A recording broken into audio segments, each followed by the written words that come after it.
Commencer, je vous salue tous au nom de Jésus. Merci d'être présent. J'ai été touché par l'exhortation de mon frère Doudou, que Dieu te bénisse. Parfois,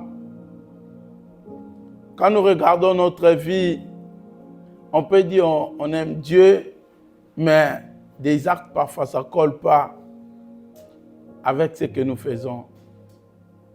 Moi je dis, pour les gens qui sont mariés, on dit l'amour c'est quoi? L'amour c'est... Il n'y a pas l'amour en fait. Moi je viens toujours avec des paroles qui vous dérangent. Il n'y a pas l'amour, mais il y a des épreuves d'amour. Dans l'amour, il n'y a pas, il n'y a rien. Moi je ne crois pas. Mais je crois dans les épreuves d'amour, des actes qui prouvent que tu aimes. Quand tu dis j'aime celui-là, c'est des actes que tu vas poser qui va prouver que réellement tu l'aimes. Mais tout le monde peut dire, c'est facile de dire, mais poser des actes différents. Et quand Jésus dira à Pierre, Pierre, tu m'aimes, la bouche est rapide pour dire que oui, Seigneur, je t'aime. Oui, Seigneur, je t'aime. Oui, Seigneur. Il dit, écoutez, si réellement tu m'aimes, prends soin de mes troupeaux. Ce n'est pas une parole seulement pour un pasteur. Non. C'est pour tout le monde. Est-ce que tu aimes Dieu? Dans l'environnement où tu vis, peut-être que tu es un ami. Tu es un frère, tu es une sœur. Est-ce que tu pries pour lui même une minute avant de dormir? Ton ami là de l'école que tu vois, même de travail que tu appelles, regarde lui là, c'est inflammation, regarde lui, je crois c'est... Est-ce que tu prends le temps de dire c'est une minute? Parce qu'il était créé à l'image de Dieu. Pour montrer que tu aimes Dieu, te dit Seigneur, je ne veux pas qu'il y ait un enfer. S'il te plaît, fais quelque chose. C'est ça l'amour de Dieu.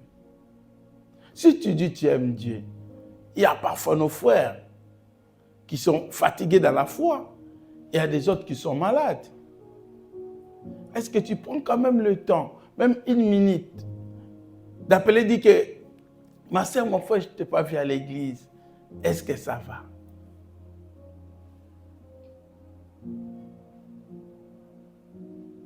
Mais si tu ne prends pas le temps, tu dis, bon, ça c'est le problème du pasteur, c'est un berger qui va prendre soin des troupeaux. Tu n'as pas tort. Mais Dieu te dira, est-ce que tu m'aimes? Si tu m'aimes, pourquoi tu ne pries pas pour ton frère, ta sœur que tu ne vois pas? De l'envoyer quand même le message, de l'insister, dire non, non, non, non. Tu vas insister pour une âme, tu es en train de l'écarter de l'enfer, de retourner dans le bon chemin. Tu dis, Seigneur, je n'accepterai pas dans ma génération que les gens pareils aient un enfer. Je vais faire tout pour prier. Je vous avais dit un jour, ça m'a revenu à la tête. Il y avait une dame qu'on considérait dans le quartier comme prostituée. Et puis moi je disais, ah Seigneur, toi-même fais grâce. Si tu t'approches de lui, peut-être qu'au lieu que toi tu le gagnes, il va te gagner. Non, non, non, je ne vais pas risquer ma vie. Donc Seigneur, prends soin d'elle. Et je passais chaque fois devant. Un jour, tu vois, la dame, elle m'a appelé. Et je retourne, il me dit comme ça, est-ce que ça ne te fait pas de mal que toi, tu pars à l'église, tu me laisses comme ça dans cet état? Ça m'a touché. Elle dit, ça ne te dérange pas que tu me dis. Donc je comprends quelqu'un qui est en train de me parler, dit, ça ne te dérange pas. Tu me laisses dans cet état, que toi tu pars à l'église. Tous les soirs, je te vois. Pourquoi tu ne m'invites pas? Ce jour-là, ça m'a fait du mal. Pourquoi tu n'invites pas ton ami là que tu vois que ça ne va pas? Ça, dis-lui seulement que Jésus qui t'aime.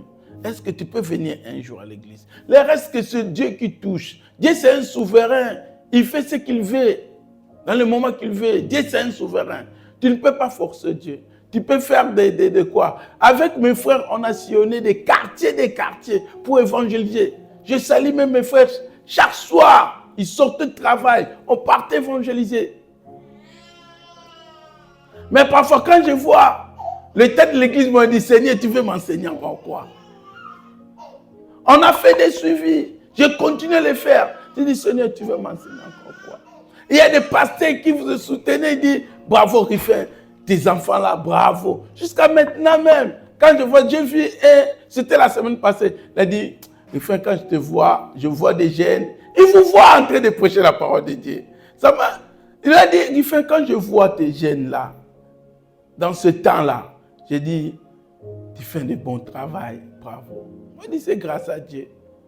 Mais quand je viens à l'église, je vois des aînés, tu veux m'enseigner quoi? Dieu, c'est un souverain. David, tu iras, comme j'avais dit la fois passée, David, tu vas être roi, mais le chemin, c'est moi, Dieu, qui va tracer. Joseph, tu vas être premier ministre, mais le chemin, c'est moi, ce n'est pas toi. Fais ce qu'il faut faire, toi. Le reste, laisse-moi faire. Ce que moi, je devais faire, appeler mes frères, envoyer les messages, connaître leur état de santé. Et le reste, c'est Dieu. Amen. Amen. Oui, mon frère Doulou, que Dieu te bénisse. Si vraiment vous aurez le temps de mettre des exhortations pareilles, de les mettre dans le toile, ça va bénir quelqu'un. Pour montrer que tout le monde, même moi-même, les gens prennent soin d'être carrés au travail. Mais pour être carré à Dieu, les gens ne veulent pas être carrés. Au contraire, nos agendas, nos plans du temps sont, on met Dieu. Non pas au lieu que Dieu, nos emplois du temps, nos travail vient rencontrer Dieu, mais Dieu vient rencontrer nos emplois du temps. C'est ça. Or, l'amour, il faut que tout ce qui a nous vient rencontrer Dieu. Imagine-toi un enfant, une maman qui ne mettait pas au monde. Aujourd'hui, s'il a un enfant, tu dis, maman, pourquoi tu n'étais pas à l'église? Elle a dit, parce que mon enfant me dérangeait, il pleurait. Dis, oh. Au lieu que l'enfant, il rentre dans le plan de Dieu, c'est Dieu qui rentre dans le plan de l'enfant. Est-ce que vous comprenez ça? Et Dieu, quand il regarde dans le ciel, dit, mais elle était stérile. Elle pleurait tous les jours. Mais au lieu maintenant, son enfant rentre dans mon plan, mais c'est moi qui rentre dans le plan de son enfant. Est-ce que tu m'aimes vraiment? Amen, amen. Oui, Dieu est merveilleux. Je crois qu'aujourd'hui, je vais finir ce que je partageais, même si je n'ai pas de temps. Je dois finir ce que je partageais la fois passée. Je disais, cherchez la force dans le Seigneur. Mes frères, la vie où nous menons, nous devons chercher la force dans le Seigneur. La force. Si tu n'as pas de la force, ça sera dur. Même au point de vue, je vois, même au point de vue de géopolitique, le monde que nous regardons, les politiciens, mais regarde ce qui se passe, c'est la force. C'est la force. Et au point de vue spirituel aussi, c'est la force que personne comprend.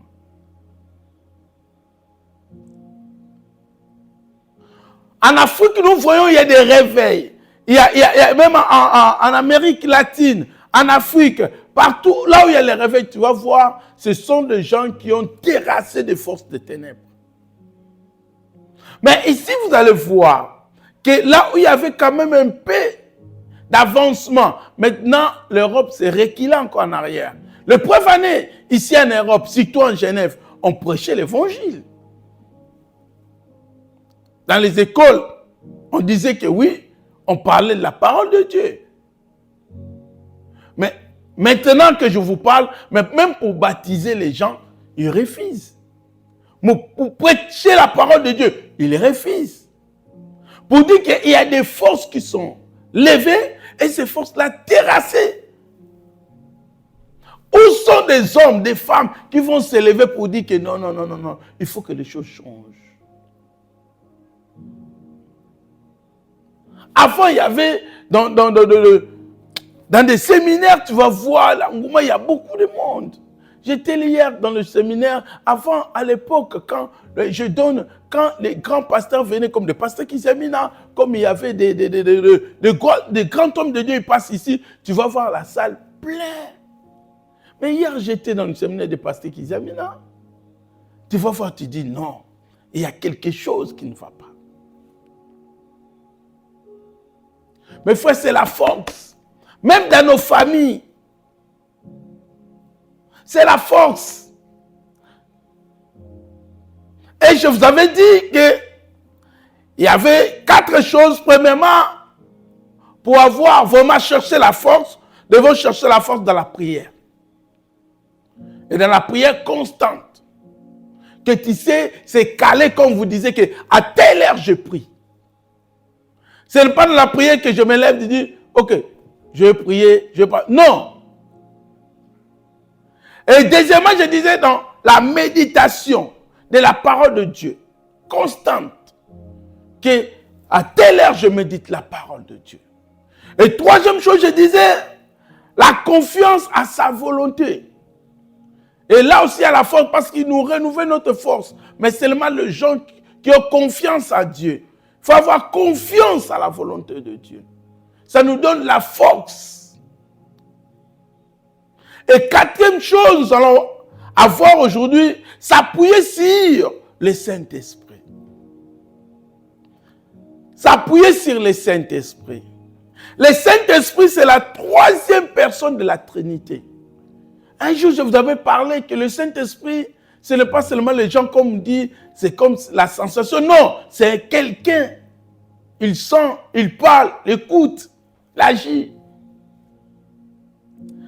Et quand on parle du Saint-Esprit, on voit qu'il y a aussi des dons du Saint-Esprit.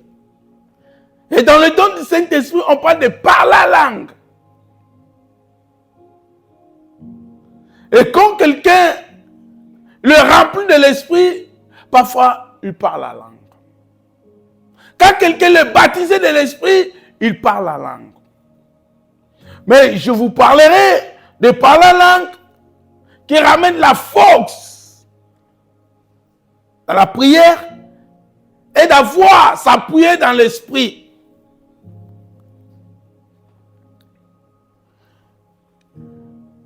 Je vais aller vite, très très vite même, très vite même.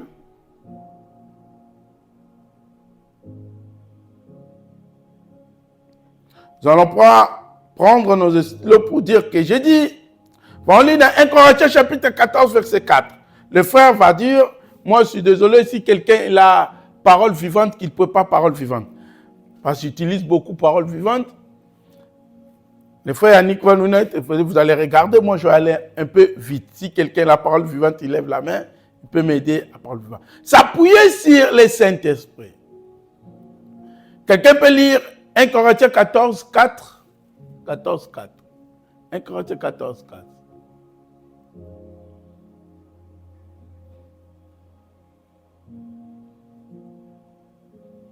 La Bible dit quoi? Celui qui parle en langue inconnue ne construit que lui-même. Il construit que lui-même. Construire que lui-même. Quand il parle la langue. S'appuyer, je dis s'appuyer sur le Saint-Esprit. Et je dis parmi les dons du Saint-Esprit, il y a parler la langue. Celui qui parle la langue inconnue s'appuie sur lui-même. Au contraire, celui qui parle au nom de Dieu construit la communauté tout entière. Donc quand je parle la langue, je parle au nom de Dieu, je suis en train de construire la communauté. Bâtir, édifier la communauté. Bâtir la communauté. Mais celui qui parle en langue inconnue, il ne construit que lui-même. Dans notre dit, celui qui parle en langue s'édifie lui-même. Édifier, c'est quoi? S'édifier, c'est bâtir. Tu es en train de bâtir toi-même. Mais celui qui prophétise, édifie l'ensemble. Quand je parle la langue, je suis en train d'édifier moi-même. Je suis en train de construire. De parler la langue, je suis en train de m'édifier, de me construire, de me bâtir, être encore plus fort, plus grand. Mais celui qui prophétise édifie l'ensemble. Oui, tu veux lire, frère Doudou? La langue de prière ne profite qu'à celui qui le parle. Ne profite qu'à celui qui le parle. Mais celui qui apporte un message inspiré contribue à la croissance spirituelle de toute l'assemblée. Ah, donc il contribue à la croissance spirituelle à toute l'ensemble. C'est celui qui ramène le message édifié. Mais toi, quand tu parles la langue, tu te contribues quoi? Donc, à l'avancement l'avancement de toi-même, en fait. Donc, je dis, c'est construire, grandir, faire progresser.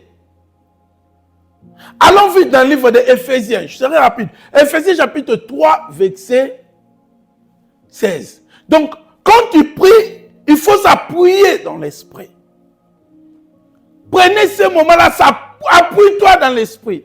Prenons le temps. Si tu n'as pas été baptisé de l'esprit, dis, Seigneur, baptise-moi de l'esprit.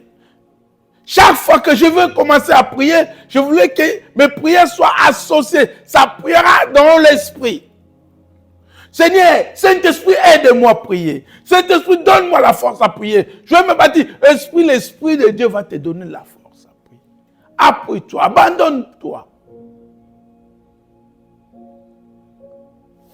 La Bible dit, oui, celui qui demande de vous rendre fort, de vous rendre fort par son esprit. Rendre fort par son esprit. Vous savez, rendre fort par son esprit, c'est quoi? Quand on dit rendre fort par son esprit, je crois que c'est fortifier. Fortifier, c'est rendre fort. Rendre fort par son esprit, tellement sa gloire est grande, ainsi que vous pourrez être des chrétiens solides. Lis dans le français. Ces ressources sont infinies. On dit, ces ressources sont finies. Ici, écoutez, ici on parle de rendre fort, mais dans l'autre version, on dit, afin que selon la richesse de sa gloire, il vous donne d'être fortifié. Fortifié, c'est rendre fort. Fortifié en puissance par son esprit. Donc, on est fortifié, on est rendu fort en puissance par son esprit. On est fort en puissance par son esprit. C'est pour ça qu'il dit, nous devons s'appuyer à l'Esprit de Dieu pour être fort. Continuez de dire, frère Doudou, lis. Il tient des trésors de grâce à votre disposition. Il tient, écoutez ça, il dit, ses ressources sont infinies, il tient des trésors de grâce à votre disposition. Vous savez, les trésors de grâce à votre disposition, c'est quoi? Donc, les trésors de grâce, c'est la force, c'est la puissance. Les trésors de grâce. Mais cette puissance-là, il dit, il tient ça à votre disposition. C'est à toi. À votre disposition. Et continuez, regardez ce que la Bible dit. Je lui demande que, par son esprit, vous puissiez vous saisir, vous puissiez vous en saisir, qu'il vous fortifie. Attends, il dit, écoutez, voilà, il dit, je lui demande que, par son esprit, vous puissiez vous en saisir. Donc, vous pouvez en saisir quoi? C'est trésor de grâce. Vous pouvez en saisir quoi? C'est force. Vous pouvez en saisir quoi? Cette force, cette puissance. Donc, il dit, vous puissiez vous en saisir. Je vous demande que, par son esprit, vous puissiez, par son esprit. Donc, vous puissiez en saisir cette force, des trésors de grâce. Vous pouvez l'en saisir par son esprit. Mais il est à votre disposition. Mais comme quelque chose il est à ta disposition, mais tu puisses saisir cela par son esprit. Que tu puisses en saisir cette force et cette puissance par l'Esprit de Dieu. Prier en esprit, c'est quelque chose de très important, mes frères. Quelque chose de très important. Les gens qui disent non, écoutez, vous priez, ça symbolise quoi? Ça symbolise quelque chose. Vous allez comprendre à la fin que quand quelqu'un y prie,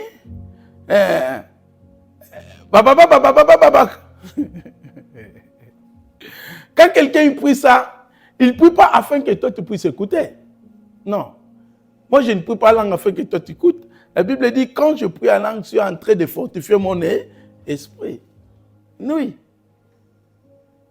Je ne prie pas. Mais la Bible nous dit encore, dans l'assemblée, quand je prie, comme il y a des gens, je peux prier, je prie 2 mots en langue. 3e mot, je vais prier avec mon esprit. Donc, je prends un esprit, mais je veux prier avec mon être aussi. Donc, avec des paroles normales, avec mon intelligence. Pourquoi? Parce que celui qui est à côté, il a besoin de m'écouter aussi. Quand tu parles qu'il y a langue, et que celui qui est à côté, comment est-ce qu'il peut dire Amen? Mais moi, je n'ai pas besoin de mes prières que tu dis Amen. Surtout de mes prières quand je prie à la maison dans ma chambre. Je n'ai pas besoin de quelqu'un qui puisse dire Amen. Je ne peux pas non plus prier pour les offrandes en langue. Parce que comment est-ce que vous pouvez dire Amen? Là, c'est mauvais.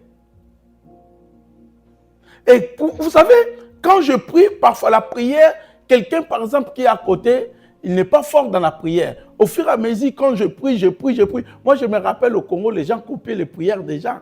Il y avait les frères qui nous faisaient quand même souffrir au Congo là-bas. Parce qu'ils allaient dans les dictionnaires chercher des mots de Dieu. Ils te prennent un mot de Dieu en latin. Et puis quand il vient, il te bombarde les mots de Dieu en latin. Quand tu vas te faire là, tu dis vraiment lui en esprit. En grec, en hébreu. Et puis maintenant, souvent dans la prière, tu vas voir, quand tu pries, celui qui est à côté t'écoute. Au fur et à mesure, s'il prie avec toi, il va commencer à prier comme toi. Et quand tu pries, le nouveau converti, la tendance à écouter aussi. Ah, on commence comme ça dans la prière. On glorifie Dieu. Dieu, tu es merveilleux, tu es puissant. Lui aussi, quand il va aller dans sa chambre, il va dire, Dieu, tu es merveilleux, tu es puissant. Parce qu'il avait écouté. Donc, c'est très important dans l'assemblée de prier à l'intelligence. Paul a dit, quand je prie en langue, je prie aussi à l'intelligence pour aider les gens qui sont à côté. Mais dans ma chambre, je vais aider qui? Si je suis tout seul, je vais aider qui? Oh, des prières que nous ignorons, la Bible dit, lorsqu'on parlait, il dit que, oui, il y a la puissance qui est à notre service. Il y a les trésors de grâce qui sont à notre disposition. Mais pour l'en saisir, il faut quoi? Se connecter par l'esprit. Continuez, frère. Il vous fortifie et qu'il renouvelle votre être intérieur afin que vous puissiez grandir et progresser. Écoutez maintenant, il dit quoi? Vous puissiez l'en saisir. Point. Il dit qu'il vous fortifie. Qu'il vous fortifie. Là, on avait dit qu'il vous rend fort. Quel esprit de Dieu qu'il vous fortifie. Donc, quand je rentre dans l'esprit, quand je prends l'esprit, il est en train de me fortifier. C'est pour ça, dans les premières versions, on avait dit qu'il construit. Il est en train, quand tu pries en langue, tu es en train de te construire. Tu es en train de te fortifier. Tu es en train de devenir fort. Tu es en train de te bâtir. Et la Bible dit qu'il te fortifie, qu'il te renouvelle votre être intérieur. Donc, quand je prie en esprit, je suis en train... L'esprit est en train de renouveler mon être intérieur. C'est très capital. Renouvellement. Là où il y avait la faiblesse, l'esprit est en train de le renouveler. Seulement de bababa, que quelqu'un te dit bababa. Hey, ce bababa là, il est en train de lui renouveler son être intérieur. Et la Bible dit, afin que vous puissiez grandir et progresser. Donc, quand je prends un esprit, l'esprit est en train de renouveler l'être intérieur, par là je vais grandir et progresser. Tu vas grandir en esprit, progresser. Si tu commences à prier selon l'esprit, tu pries en langue, tu pries, là tu deviens fort, tu vas grandir, tu vas progresser. Prends le temps à prier. Si tu n'étais pas encore baptisé dans l'esprit, dis, Seigneur, je vais être baptisé en esprit. Les gens que nous voyons sont forts dans la prière. Ce sont des gens qui prennent le temps à prier à langue. Il y a des gens qui prennent 2 heures du temps. Pour monter ici, vous exhortez. Vous prenez seulement, je vais exhorter. Les gens pour monter, pour prier, parfois les gens qui prennent 2 heures du temps, ils parlent qu'à langue. Ils prient qu'à langue. Ils prient qu'à langue. Que nous voyons comme ça. Mais en priant langue, il est en train de renouveler ton être. En priant langue, c'est en train de te faire grandir et tu es en train de progresser spirituellement sans le savoir. Et j'ai dit, le Saint-Esprit est une source de la puissance intérieure.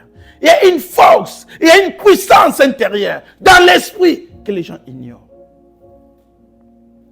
Quand vous lisez le livre des Actes des Apôtres, Actes chapitre 1, verset 8, la Bible dit quoi? Actes 1, 8, la Bible dit comme ça. Vous recevez une force. Ce n'est pas ça. Acte 1, 8. Vous recevez, mais vous allez recevoir une force. Ce n'est pas ça, c'est écrit. Vous allez recevoir une force. C'est l'Esprit Saint qui descendra sur vous. Ah, donc je vais recevoir une force. C'est l'Esprit. Celle de l'Esprit. Donc, vous allez recevoir une force, c'est là. Celle de l'Esprit Saint. Donc, l'Esprit Saint, quoi? C'est une force. Le Saint-Esprit, c'est une force. Et si je me connecte à lui, je suis en train de prier, il est en train de me renouveler, me donner la force. C'est une force. C'est l'Esprit Saint descendant sur vous. Alors, vous serez mes témoins à Jérusalem, dans toute le Judée, la Samarie et jusqu'au bout du monde. Dans la version Semeur, il dit, mais le Saint-Esprit descendra sur vous. Écoutez, le Saint-Esprit descendra sur vous. Je ne sais pas s'il y a cette version ici. Il n'y en a pas. Semeur dit, le Saint-Esprit descendra sur vous. Vous recevrez sa puissance. Le Saint-Esprit descend. Mais vous recevrez la puissance. Le Saint-Esprit venant sur vous. Mais le Saint-Esprit descendra sur vous. Vous recevrez sa puissance. Sa puissance. Le Saint-Esprit, c'est la puissance de Dieu. Le Saint-Esprit, c'est la force. Et quand tu te connectes en priant dans l'Esprit, tu es en train de grandir. Et prier encore à l'Esprit, ça te rend fort. Et ça détruit les œuvres du diable. Ça détruit les œuvres des ténèbres que vous voyez. Les gens, même si on lit ce verset, lisons vite dans le livre de Romains chapitre 8, verset 27. Je vais dire à Frère Dedou de lire. Romains 8, 27. Voilà l'avantage. Quand je prie en esprit, j'ai des paroles correctes. Quand je prie en esprit, j'ai dit, quand tu pries en esprit, tu as des paroles quoi? Correctes. Ça te rend fort. La Bible dit quoi? Je lis. Dieu qui crypte le cœur, c'est vers quoi tend l'esprit. Car c'est en accord avec Dieu. Écoutez, c'est en accord avec Dieu qu'il intercède pour ce qu'il appartient à Dieu. Donc l'Esprit de Dieu, il intercède en accord. Donc ils sont en accord avec Dieu. Pas désaccord, mais en accord avec Dieu. Donc quand l'Esprit de Dieu intercède, il intercède comme Dieu veut. En accord avec Dieu. La Bible dit, mais Dieu voit le fond du cœur. Il sait ce que l'Esprit veut demander. Donc quand l'Esprit veut commencer à demander, rababa, Dieu sait déjà ce que l'Esprit veut. Mais l'Esprit, ce que Dieu veut, dit l'Esprit Saint prie comme Dieu le veut, pour ce qui lui appartient. L'Esprit de Dieu ne prie pas comme tu veux. Ne prie pas comme je veux, mais l'Esprit de Dieu prie comme Dieu le veut. Lis maintenant ta version. Écoutez la version là. Parole vivante. Et Dieu qui vit dans les cœurs et qui scripte les pensées les plus secrètes, Hein? comprend le langage de l'esprit. Il comprend le langage de l'esprit. Continuez. Il connaît les aspirations. Il sait discerner le sens de ses soupirs. Donc, le sens de ce soupir, l'inspiration, c'est quoi? C'est ba, ba, ba, ba, ba, ba, ba, ba. Quelqu'un dit ba, ba, ba, ba, ba. Mais la Bible dit, il sait discerner le sens de ce soupir. De l'inspiration. Toi, tu crois quelqu'un qui dit ra, ra, ra, ra, ra, ra, ra, ra. Il dit ça pendant une heure du temps. Mais ra, ra, ra, ra, ça dit grande chose. Parce que Dieu sait discerner le sens de ce soupir. Il connaît ses aspirations. Dieu connaît. Dieu sait discerner le sens de ce soupir. Continuez, il dit quoi? Car l'Esprit intercède pour nous, son peuple, en harmonie avec la volonté de Dieu. Ah, car l'Esprit intercède pour nous, son peuple, en harmonie, pas en désaccord, en harmonie avec la volonté de Dieu. Je vais vous expliquer. Je vais prier, par exemple, pour moi-même. Ah Seigneur, je veux prier, Seigneur, donne-moi la force, donne-moi la force. Je commence à prier, Seigneur, donne-moi la force. Je manque de la force. Or, à cet instant même, j'ai un frère qui est en Angola. J'ai une sœur qui est au Congo, qui est gravement malade. Moi, je ne sais pas. Moi, je prie selon ce que j'ai besoin de la force. Je ne vous dis pas de prier. Quand vous priez en esprit, tu veux aussi prier En ton intelligence.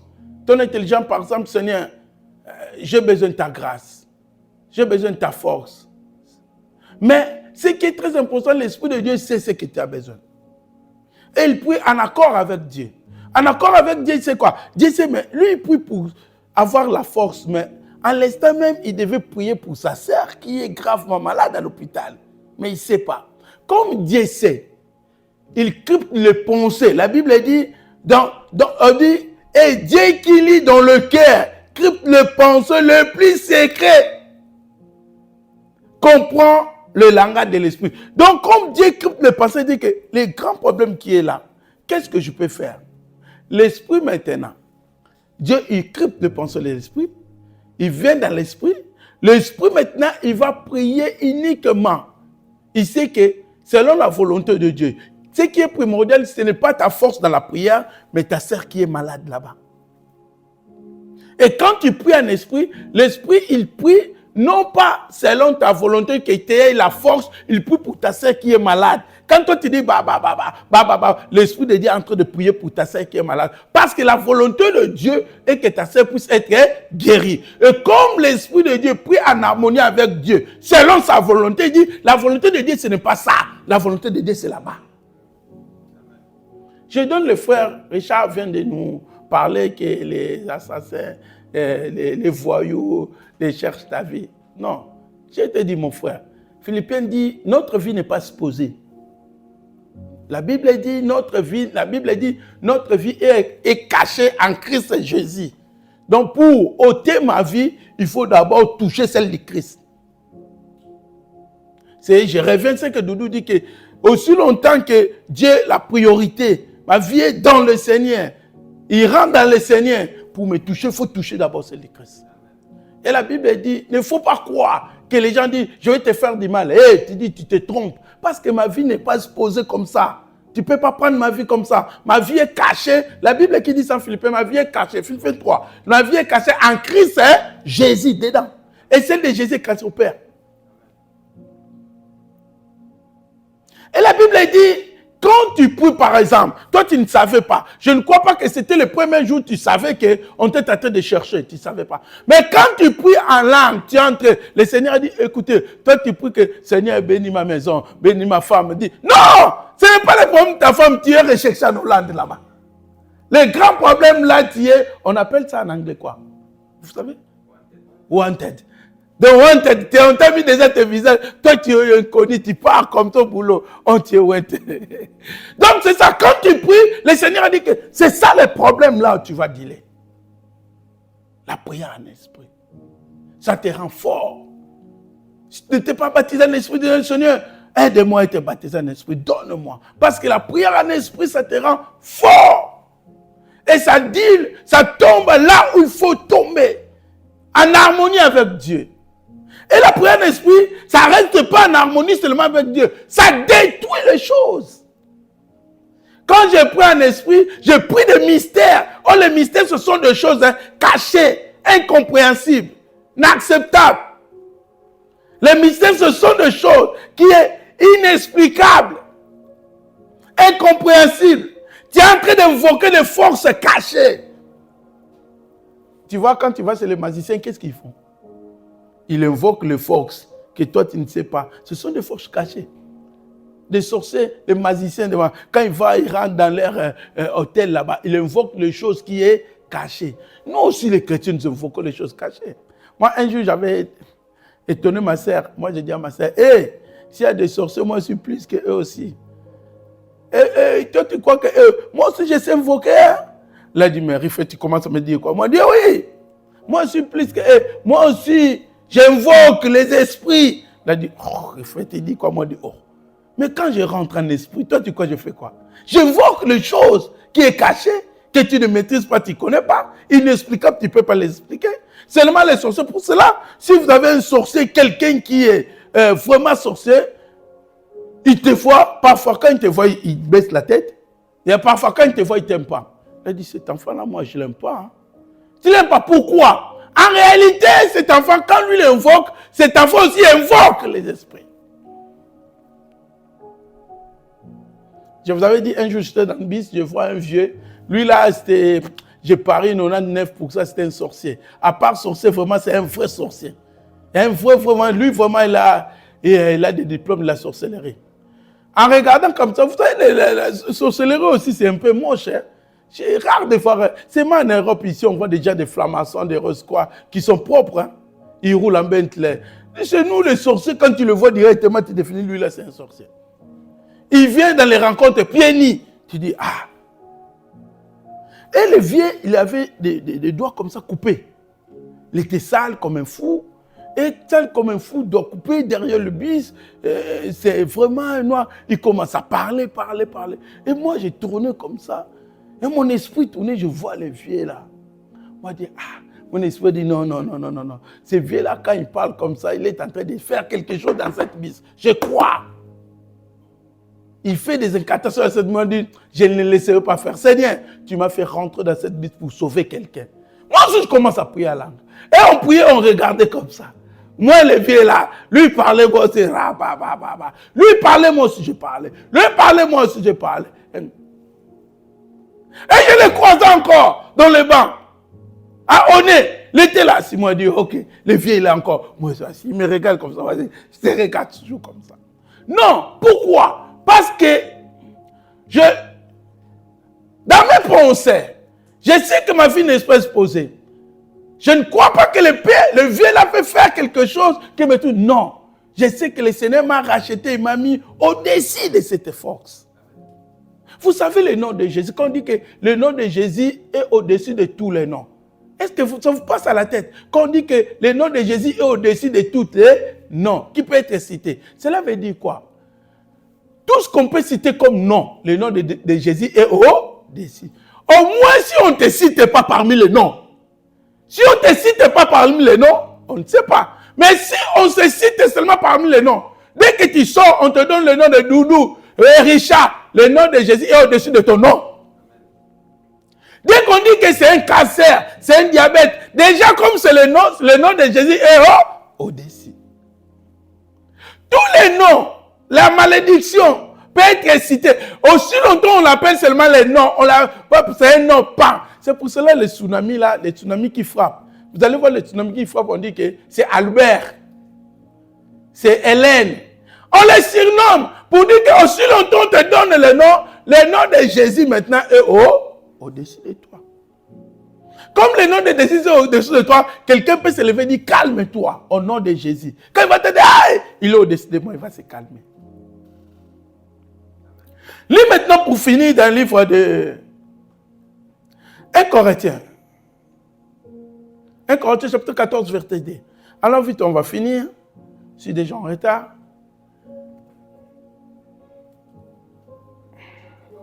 Oui. Celui qui parle dans une langue inconnue s'adresse à Dieu. Écoutez, celui qui parle dans une langue inconnue ne s'adresse pas aux hommes. C'est pour cela que je dis, moi quand je parle dans une langue inconnue, je ne t'adresse pas à toi. Je m'adresse à Dieu. Celui qui parle les langues inconnues, il ne s'adresse pas à toi, à Dieu. Je n'ai pas besoin que tu puisses comprendre ce que je dis. Je n'ai pas besoin que tu puisses écouter mes prières. Je m'adresse à Dieu. Continuez.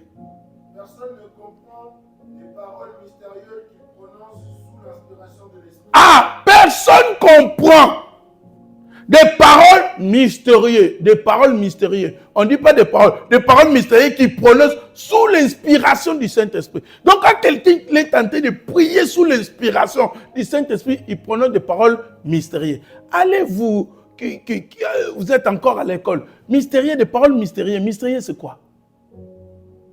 Mystérieux, ce sont des choses qui est tenues cachées.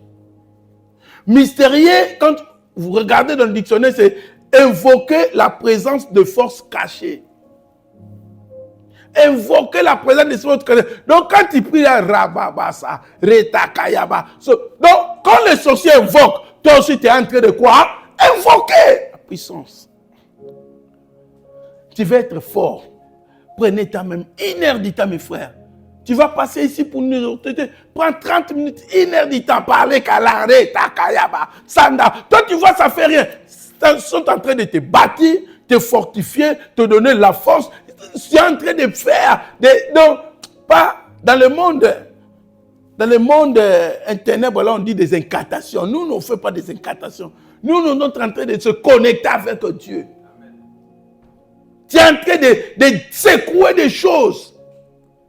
Comme le Seigneur sait que les choses qui se passent en Angola, les choses qui se passent au Congo, il se passe quelque chose. Quand tu es en train de prier en esprit, ça détruit ses forces. Je vous ai dit, le monde que nous vivons, c'est le monde des forces. Prenons à prier, à lire la parole de Dieu, à avoir confiance en Dieu et à prier en esprit. Le Seigneur sait. Toi, tu dis, Seigneur, bénis cette église. Le Seigneur dit, non, le problème, ce n'est pas de bénir. Le problème, il est quelque part. Mais quand tu parles la langue, ça touche le problème là. Il faut toucher. Amen. On va se lever.